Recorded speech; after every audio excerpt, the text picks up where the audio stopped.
다윗은 하나님을 잘 섬긴 사람입니다. 하나님의 마음에 맞는 사람, 하나님께서 인정하신 하나님의 사람이 바로 다윗입니다. 어렸을 때부터 늘 그는 하나님을 의지했습니다. 그래서 어려운 일들을 하나님의 은혜로 잘 극복해 나갔습니다. 골리앗과의 싸움에서 이긴 후에 그의 명성이 이스라엘 전 지역에 퍼지게 되었습니다. 이를 시기한 사울 왕이 그를 죽이려고 쫓아다녔지요. 죽음의 위험 앞에서 그는 두려움도 느꼈지만 그래도 하나님을 끝까지 의지함으로 용기를 얻었습니다. 수년 동안 사울에게 쫓겨다녔습니다. 하나님을 잘 믿었는데 쫓겨다녔어요. 그런데 그 후에 이스라엘 왕이 되고 또 어느 정도 나라가 안정이 되니까 그가 죄를 범하게 됐죠. 우리아의 아내 밧세바를 범했습니다. 이제 그 일 때문에, 그 후에 이 일이 있으니라, 그 일 때문에 다윗은 또다시 어려움을 겪게 됩니다.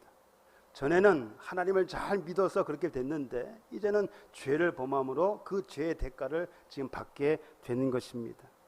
다윗은 우리아의 아내 밧세바와의 일로 인해 큰 고통을 겪어야만 했습니다. 이는 다윗의 죄에 대한 하나님의 대가였습니다. 비록 하나님께서는 그의 죄를 용서해 주셨지만 그 죄에 대한 대가를 다윗은 치러야 했습니다. 하나님께서는 나단 선지자를 통해서 다윗의 가문에 재앙이 끊어지지 않을 것이다, 그렇게 말씀을 하셨는데 사무엘하 13장 본장부터 20장까지 그러한 이야기가 기록이 되어 있습니다. 이를 통해서, 이 사건들을 통해서 우리가 얻을 수 있는 교훈이 무엇인가 세 가지를 한번 살펴보려고 합니다. 첫 번째, 세상의 것을 멀리해야 합니다. 오늘 본문에 등장하는 이 암논은요, 다윗의 장남입니다. 이스라엘 여인 아히노암의 아들이에요. 장남이고요. 또 다말이 등장을 하는데 이 다말은 압살롬의 누이 동생입니다. 친동생이에요. 그럼 압살롬은 누구냐? 그스왕 달메의 딸 마아가의 소생. 그래서 낳은 아들이 누구냐면 압살롬, 그리고 낳은 딸이 바로 이 다말입니다. 이 다말은요, 외모가 아름다운 그러한 여인이었습니다. 다윗이 잘생겼기 때문에, 그리고 아마 왕들은요 대부분 그 잘생긴 여자와 또 결혼을 하는 것 같아요. 그러니까 둘 다 잘생겼으니까 그 자식들은 다 잘생긴 거예요.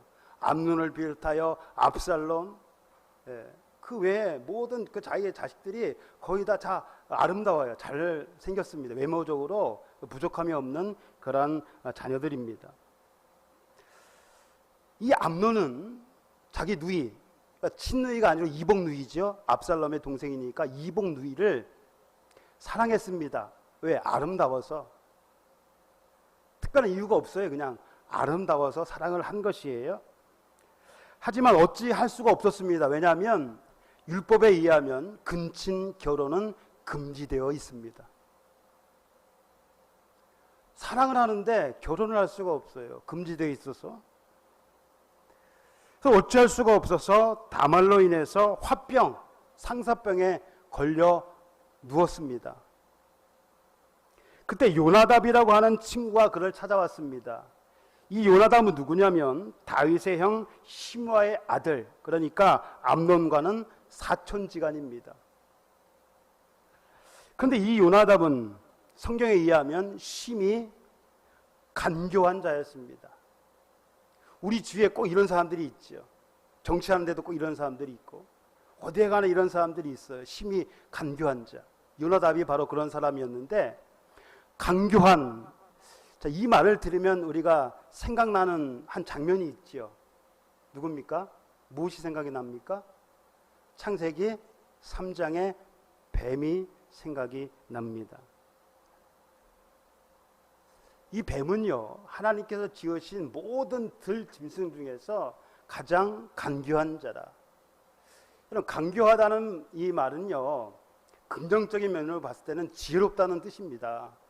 근데 부정적인 걸로 사용이 될 때는 이렇게 간교하다. 그러니까 똑같은 단어인데 긍정적으로 사용할 때는 뭐 슬기로운, 지혜로운으로 번역을 하고요. 또 부정적으로 사용할 때는 간교하다 이렇게 번역을 하는 거예요.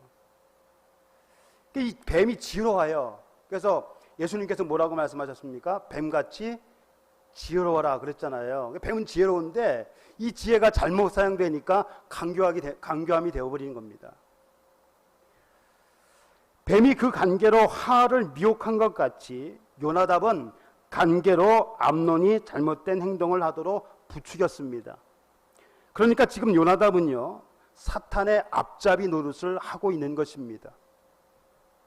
뱀의 유혹에 넘어간 하하가 하나님께서 금하신 열매를 먹은 것 같이 암논은 요나답의 간계에 넘어가 하나님께서 명하신 율법을 어겼습니다. 다말을 강간해 성폭력을 행한 거예요. 이 과정을 보면 사람이 왜 죄를 짓는가, 무엇 때문에 죄를 짓는가를 우리가 알 수 있습니다. 사람은 왜 죄를 짓는가? 우리 사람에게는요, 보통 5가지 욕구가 있다고 합니다. 5가지 욕망이 있다고 그래요. 이것을 불교에서는 오욕이라 그럽니다. 오욕, 5가지 욕망. 이게 뭐냐면 제욕, 성욕, 식욕, 명예욕, 수면욕. 이 뜻은 잘 아시겠죠? 물질에 대한 욕심, 성에 대한 욕심, 식욕, 먹는 거. 그 다음 명예욕, 자기 이름이 좀 사람들에게 알려지는 것, 다른 사람보다 좀 높아지려고 하는 것, 수면욕, 잠자는 것. 5가지 욕구가 인간에게 있다고 합니다. 그런데 성경은요, 이것을 3가지로 요약을 했습니다. 이 세상에 있는 모든 것들이 육신의 정욕과 안목의 정욕과 이생의 자랑이라고 했습니다. 하하가 죄를 짓는 과정을 보면요, 이 3가지가 잘 드러나 있습니다. 사탄이 하하를 유혹하기 위해서 제일 먼저 한 것은 하나님의 말씀에 의문을 제기하는 것입니다. 하나님의 말씀을 잘 모르고 있으면요, 이로 인해서 자꾸 유혹이 와요. 사탄이 하하를 유혹할 때 하나님의 말씀에 의문을 갖게 했습니다. 자, 어떻게 질문을 하는지 한번 보세요. 하나님이 정말 너희에게 동산에 있는 모든 과일을 먹지 말라고 하셨느냐? 그렇게 하셨습니까, 하나님이? 창세기 2장 16절에 보면 하나님께서 아담에게 뭐라고 말씀하셨냐면, 동산 중앙에 있는 나무의 열매는, 그러니까 다른 나무 열매는 다 먹을 수 있지만 동산 중앙에 있는 나무의 열매, 선과 악을 알게 하는 그 나무의 열매만은 먹지 말라 그랬습니다. 창세기 2장 16절에. 사탄도 이것을 잘 알고 있습니다. 그런데 잘 알고 있으면서도 뭐라고 질문을 하냐면, 하나님이 정말 너희에게 동산에 있는 모든 과일을 먹지 말라고 하느냐, 그렇게 물었어요. 하하로 하여금 하나님의 말씀에 의문을 갖도록 하기 위함이었습니다. 사탄의 질문에 하하는 어떤 대답을 합니까?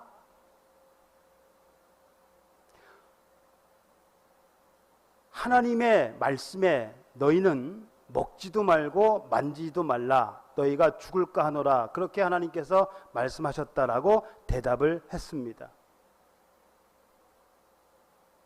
하나님께서 하지 않는 말씀을 첨가를 했고요, 하나님께서 하신 말씀을 빼버렸습니다.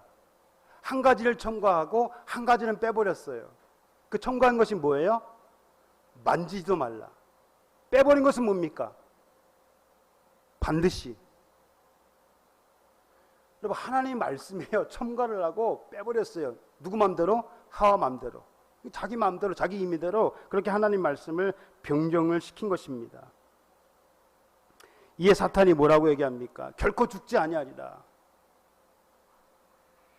하나님의 말씀을 정면으로 반박을 한 것입니다. 하나님께서는 반드시 죽이라고 했는데 사탄은 결코 죽지 않을 것이다 라고 이렇게 얘기를 한 것이에요. 그리고 왜 하나님께서 선과 악을 못 먹게 하셨는지 너 아느냐?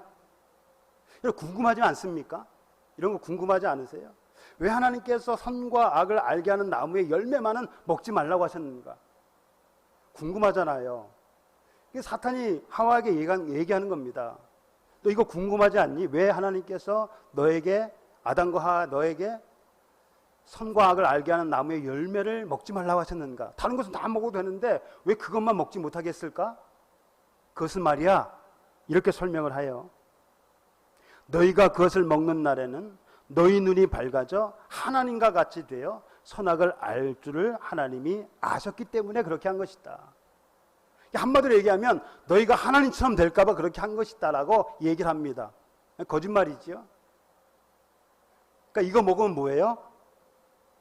죽지 않을 뿐만 아니라 하나님처럼 된다는 거예요. 그러니까 사탄의 게임에 이 하와가 미혹이 됐습니다. 사탄의 관계에 하와는요, 하나님의 말씀보다 이 사탄의 말에 더 귀를 기울였습니다. 하나님의 말씀에 더 귀를 기울여야 되는데 사탄의 말에 더 귀를 기울였어요. 여러분, 하나님의 말씀에 더 귀를 기울여야 되는데 사람의 말에 더 귀를 기울이다가 결국 하나님에게 버림을 받은 사람이 우리가 그동안 배웠잖아요. 사울 같은 사람. 그렇죠? 하나님의 명령은 어기고 사람의 말에 더 귀를 기울였어요.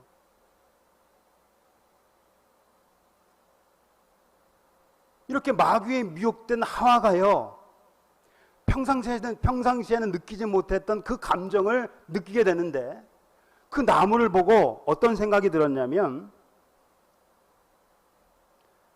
평상시에 이렇게 생각을 안 했어요. 하나님 먹지 말라고 하니까 아예 뭐 쳐다보지도 않았을 것 같아요. 저건 먹지 마라. 그러니까 아예 쳐다보지도 않고 있다가, 저 먹어도 괜찮아. 먹어도 안 죽어. 저거 먹으면 하나님같이 돼. 사탄에게 이 말을 들은 후에 그 나무를 보니까요, 다르게 보인 거예요. 평상시보다. 어떻게 보이냐면 그 나무를 본즉 먹음직도 하고 보암직도 하고 지혜롭게 할 만큼 탐스럽기도 한 나무, 그렇게 보인 거예요. 그래서 그것을 따먹었지요. 여기서 먹음직도 하고, 이건 육체의 정욕입니다. 먹음직도 하고, 그 다음에 보암직도 하고 안목의 정욕, 그 다음에 지혜롭게 할 만큼 탐스럽기도 한, 지혜롭게 하는 것, 이생의 자랑이라 그렇게 말할 수가 있습니다.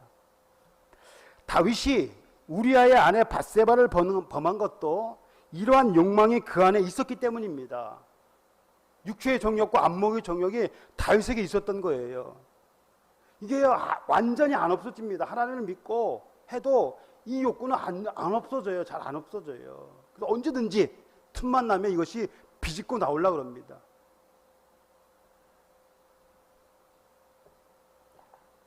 다윗은 안목의 정욕과 육체의 정욕에 사로잡혀 하나님께서 금하신 악행을 저질렀는데 그 결과는 너무나 참혹했습니다. 예수님께서는 간음에 대해서 경고하시면서 이렇게 말씀을 하셨습니다. 만일 내 오른눈이 너를 실족하게 하거든 빼어내어버리라. 내 백처 중 하나가 없어지고 온몸이 지옥에 던져지지 않는 것이 유익하며, 또한 만일 내 오른손이 너를 실족하게 하거든 찍어내버리라. 내 백체 중 하나가 없어지고 온몸이 지옥에 던져지지 않는 것이 유익하니라. 만약에 눈이 죄를 범하게 하면 빼버리라는 거예요. 두 개 다 빼버리면 안 보이니까 하나만 빼버려. 그래서 네 팔이 잘못하면 하나를 뭐예요? 잘라버리라는 거예요. 만약 이렇게 되면요, 모든 사람들은 다 병신됩니다. 눈 빠지고 팔 잘라지고, 모든 사람이 다 죄, 이에서 자유로울 수가 없어요. 자유로울 수가 없습니다. 그런데 이 말을 문자적으로 그렇게 이해를 한 사람이 있었어요. 오리겐이라고 하는 사람은요, 이 말씀을 문자적으로 해석해서 자기 신체 일부를 진짜 잘랐다고 그럽니다. 근데 이 말씀은요, 그렇게 하라는 거 직접 뭐 눈 빼고 막 팔 찍으라는 그런 말씀이 아니라, 그만큼 죄의 심각성을 깨닫고 마치 눈을 빼어 내버리듯, 그리고 손을 찍어 내버리듯 단호하게 죄를 끊어버리라는 말씀입니다. 히브리서 12장의 4절에 보면 죄와 싸우되 피 흘리기까지 대항하라. 그럼 죄와 싸울 때는요, 피 흘리기까지 싸워야 돼요. 죽기 살기로 싸워야 되는 겁니다. 굉장히 어정쩡하게 싸우다가는요, 그냥 그 유혹에 넘어가 버리고 말아요. 단호하게 끊어버려야 돼요. 자, 그럴 용기가 없다면 어떻게 해야 되느냐? 죄를 멀리하고 바라보지 않아야 됩니다. 아예 멀리하는 거예요. 죄의 자리에는 앉지도 말고, 죄의 길에는 서지도 말고, 죄의 근처에는 얼씬거리지도 말아야 됩니다. 내가 여기 가면 꼭 죄를 지을 것 같아. 그러면 아예 그 자리에 가지 않는 거예요. 나로 하여금 죄를 범하게 하는 것들은 아예 쳐다보지 않는 것입니다. 쉽지는 않아요. 이것도 쉽지는 않아요. 피 흘리기까지 싸워야 되는 거예요. 너무나 어려워, 힘들어요. 그러나 그렇게 해야 된다는 거예요. 죄의 유혹에 넘어가지 않기 위해서는. 그래서 우리가 세상의 것들을 멀리해야 됩니다. 멀리해야 돼요. 가까이 하면 죄를 범하게 되고 그로 인하여 많은 고통을 겪게 될 수밖에 없습니다. 세상의 것들을 멀리해라, 멀리하라. 이것이 오늘 본문이 주는 우리에게 첫 번째 교훈이고요. 두 번째 교훈은 잘못에 대한 징계가 필요하다는 겁니다. 암논이 장남이라고 그랬죠. 맏아들입니다. 다말을 성폭행한 것은 재앙의 시작에 불과했어요. 이거 끝이 아니에요. 이거 시작입니다. 앞으로 더 많은 이 재앙들이 다윗을 기다리고 있습니다. 첫 번째 이런 재앙이 있을 때요, 지혜롭게 잘 해결했으면 뭐 더 큰 재앙도 막을 수 있었는데 다윗이 그렇게 하지 못했어요. 다말이 암논에 의해 성폭행을 당했다는 소식을 들었잖아요. 성경에 보면 그 소식을 듣고 다윗이 화를 냈다고 그랬습니다. 근데 우리가 지금 읽는 개역 개정에는 더 이상의 말이 없습니다. 그냥 화를 냈다고 끝냈어요. 아무런 조치도 취하지 않았다는 겁니다.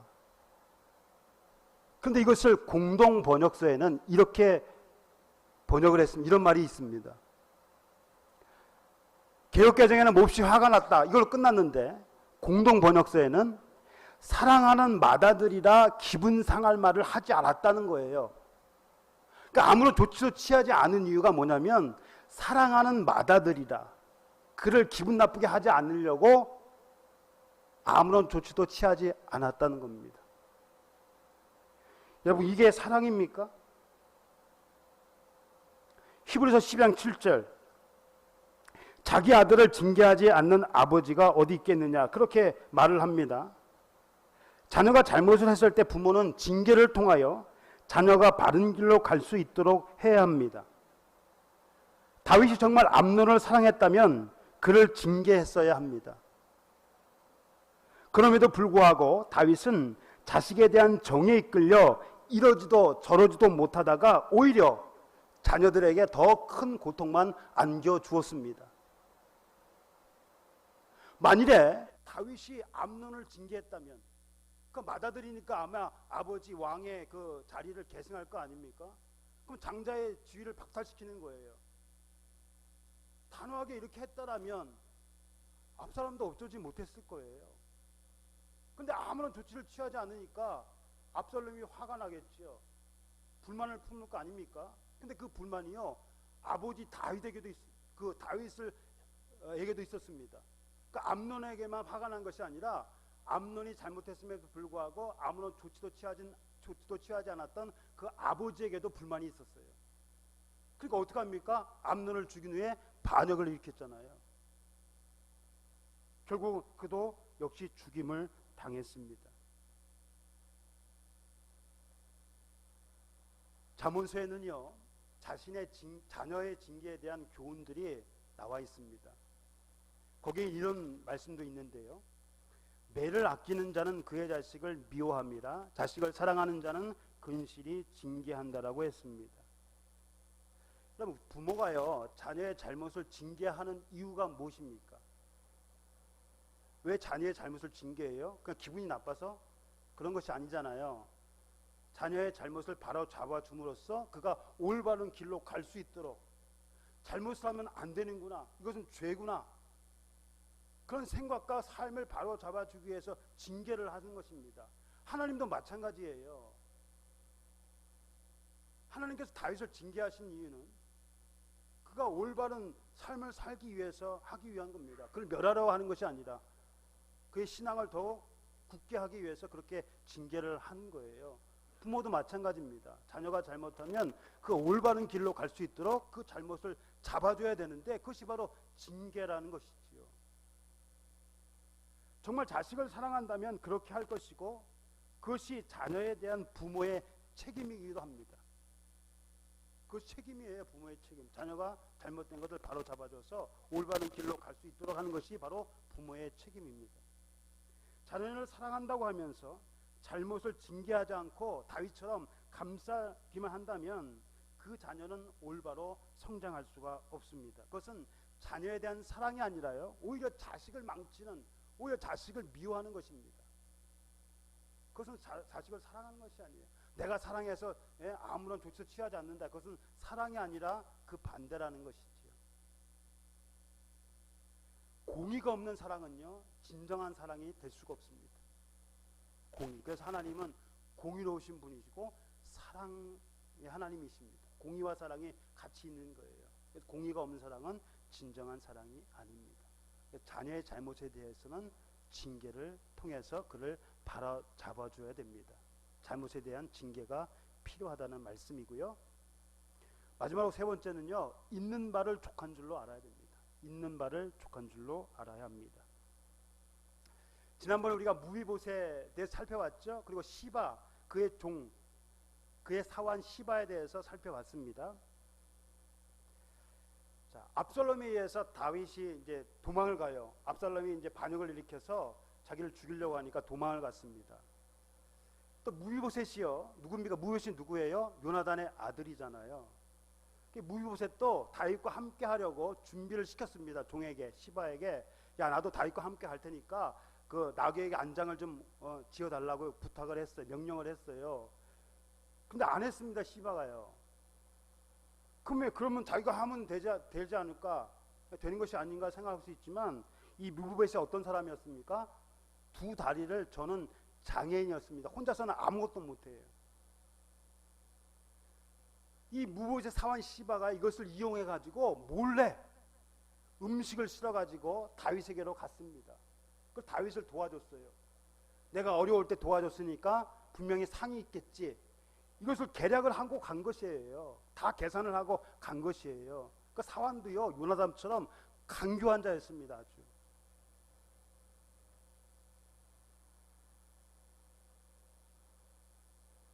다윗이 이 사환 시바에게 묻죠. 야, 네 주인 무비보셋 어디 갔느냐? 그랬더니 어떻게 했습니까? 그는요, 지금 이제 잘 됐다고, 다윗이 이렇게 쫓겨다니니까 잘 됐다. 자기가 이제 왕이 될 수도 있겠다. 그렇게 하고 있습니다. 예루살렘에서 모함을 했어요. 그랬더니 다윗이 이 시바에게 그러면 사울에 있는 무비보셋이 가지고 있는 모든 재산을 다 너에게 주겠다라고 얘기를 합니다. 경솔한 행동이었죠. 진짜인지 가짜인지 알아보고 나중에 해도 늦지 않았을 텐데 그냥 그 자리에서 해버린 거예요. 내가 다 주겠다. 나중에 반역이 진압이 되고 다윗이 왕궁에 돌아옵니다. 그때 무비보셋이 다윗을 맞으러 왕궁에 왔어요. 그때 다윗이 묻죠. 너 왜 나하고 같이 가지 않았느냐? 그랬더니 자초정을 얘기하는 겁니다. 내가 가려고 했는데 못 가게, 다윗가 이래서 못 가고 있었다. 그럼 뭐 하고 있었습니까? 예루살렘에서 이 무비보셋이 뭐 하고 있었어요? 왕이 떠난 날부터 평안히 돌아오는 날까지 그의 발을 맵시내지 아니하고 그의 수염을 깎지 아니하며 옷을 빨지도 않았다라고 성경은 기록하고 있습니다. 비록 다윗과 함께하지는 않았지만 다윗의 그 고난, 어려움에 동참을 하고 있었던 거예요. 그래서 그 얘기를 한 거예요. 나는 가려고 했는데 시바가 나를 속이고 자기 혼자 갔다. 그래서 이렇게 된 것이다. 나는 결코 왕을 모함한 적이 없다. 자기가 왕위에 오르려고 한 적이 없다. 그것은 시바의 모함이다. 그렇게 자초정을 설명을 한 것입니다. 그리고 모든 판단을 왕에게 맡기기로 했습니다. 이러니까 왕이 알아서 결정해 주세요. 근데 왕이 뭐라고 얘기합니까? 그 밭을 시바와 나누라고 이렇게 얘기합니다. 여러분, 이 판단이 과연 옳은 판단일까요? 분명히 지금 시바가 모함을 했잖아요. 다 무비보셋을. 그것을 알면 어떻게 해야 돼요? 잘못된 것을 바로 잡아줘야 되잖아요. 그에게 줬다라는 거 다 뺏고 이 시바를 징계할 수도 있었어요. 근데 그렇게 하지 않은 이유가 있습니다.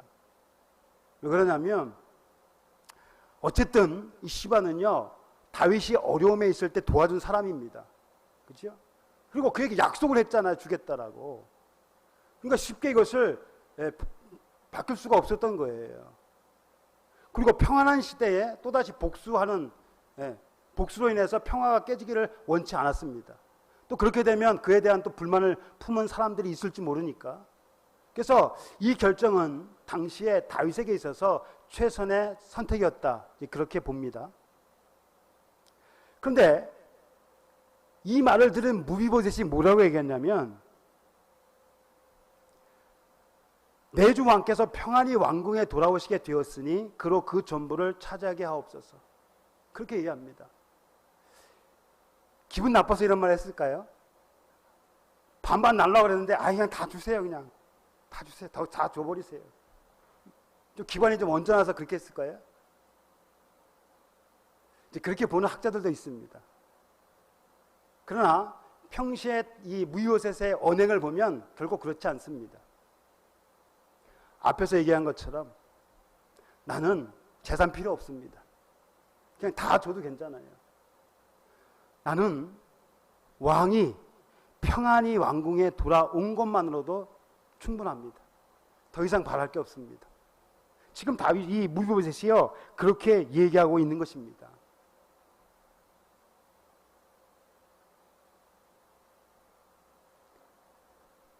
이 무비보셋은요, 스스로 생각하기를 나는 죽었어야 마땅한 사람이었다. 죽은 개 같은 존재다. 그런데 다윗이 나를 살려줬다. 더욱이 나를 왕의 상에서 음식 먹게끔 함으로써 왕의 아들처럼 나를 대해줬다. 이 무비보셋은 자신에게 베풀어준 다윗의 이 사랑에요, 정말 감사하고 있었습니다. 죽어 마땅해야 할 그 사람이 목숨을 살려준 것도 감사한데 왕의 아들처럼 대해준 것이 얼마나 감사한지 몸둘 바를 모르고 있었어요. 따라서 그는 지금까지 받은 은혜만으로도 만족하여 다시 왕과 함께 식탁에서 먹을 수 있게 된 것만으로도 충분하니 더 이상 바랄 것이 없다고 말하고 있는 것입니다. 나는 더 이상 바랄 것이 없습니다. 무비보셋은요, 그저 살아있는 것에 감사했고 먹을 것과 입을 것이 있음에 만족을 했습니다. 사도 바울은 돈을 사랑하지 말고 있는 바를 족하다. 돈을 사랑하지 말고 있는 바를 족한 줄로 알라고 그렇게 말을 했습니다. 우리에게 먹을 것과 입을 것이 있은즉 그것으로 만족하라는 겁니다. 그냥 먹고 살만하면 그냥 만족하라는 거예요. 만족하지 못하니까 뭐가 생겨요? 욕심이 생기고, 욕심이 잉태하는 줄 몰라요? 죄를 낳게 되는 거예요. 욕심이 죄를 낳게 되는 거예요. 현 삶에 만족하지 못하기 때문에. 많은 사람들이요, 삶에 만족하지 못하고 더 많은 것을 가지려는 욕심에 사로잡혀 살고 있습니다. 그로 인해 하와처럼. 그럼 아담과 하와가 에덴 동산에서 얼마나 행복한 삶을 살았습니까? 하나님같이 되지 않아도 충분히 행복했어요. 그런데 하나님과 같이 되려는 욕망 때문에, 욕심 때문에, 더 많은 것을 가지려고 하는 욕심 때문에 죄를 범했습니다. 하와처럼 다윗처럼 욕심을 가지면요, 시험에 빠지고 올무에 걸리게 되어 있습니다. 그러므로 우리는 육체의 정욕과 안목의 정욕과 이생의 자랑, 이 세상적인 욕심을 버려야 합니다. 무비보셋처럼 살아있는 것에 감사하며, 우리가 살아있는 것에 감사하며 먹을 것과 입을 것, 잠잘 것이 있음에 만족하며 살아야 할 것입니다. 있는 것에 족한 줄 아는 그러한 삶, 그것이 세상의 욕심, 세상의 죄로부터 멀어지는 한 방법입니다. 사랑하는 성도 여러분, 하나님께서 이 세상을 창조하신 때부터 인류는 끊임없이 사탄의 유혹을 받고 있습니다. 첫사람 아담과 하와도 유혹을 받았고 예수님도 시험을 받으셨습니다. 예수님은 승리하셨지만 하와와 다윗은 미혹되어 죄를 지었고 지금도 많은 사람들이 사탄의 유혹에 넘어가 죄를 짓고 있습니다. 예수를 믿는다고 하는 하나님의 사람들조차도 다윗처럼 사탄의 미혹에 넘어가서 죄를 짓고 있습니다. 바울은 우리가 겪는 시험은 사람이면 누구나 겪는 것이고 하나님께서는 우리가 감당할 수 없는 시험은 허락하지 않는다라고 말씀하셨습니다. 하나님을 잘 믿고 따르면 우리에게 모든 환경들을 잘 이겨낼 수 있다는 거예요. 시험을 이겨낼 수 있다는 겁니다. 그럼에도 많은 사람들이 시험에 넘어지는 것은 영적인 것보다 세상적인 것들에 더 관심을 가지고 그것을 욕구하기 때문입니다. 그러므로 우리는 욕심을 버려야 됩니다. 물질에 대한 욕심, 명예에 대한 욕심, 세상의 부귀영화를 누리려는 욕심을 버려야 합니다. 육신의 정욕과 안목의 정욕, 이생의 자랑을 멀리하고 하나님 말을 의지하며 그분만을 바라볼 때에, 또 그분만의 말씀을 따라 살 때에 우리는 죄의 유혹, 사탄의 유혹에서 이겨낼 수 있습니다. 또 예수님께서는 시험에 들지 않게 깨어 기도라고 말씀하셨습니다. 시험에 들지 않는 방법은 뭐예요? 깨어 기도하는 것입니다. 마귀의 유혹, 사탄의 시험에 미혹되지 않도록 늘 정신을 차리고 깨어 기도해야 합니다. 그리고 무비보셋처럼 있는 것에 만족하며 감사할 때 우리는 세상의 유혹을 뿌리치고 하나님의 자녀로서 하나님께서 원하시고 기뻐하시는 삶을 살아갈 수가 있을 것입니다. 기도하겠습니다.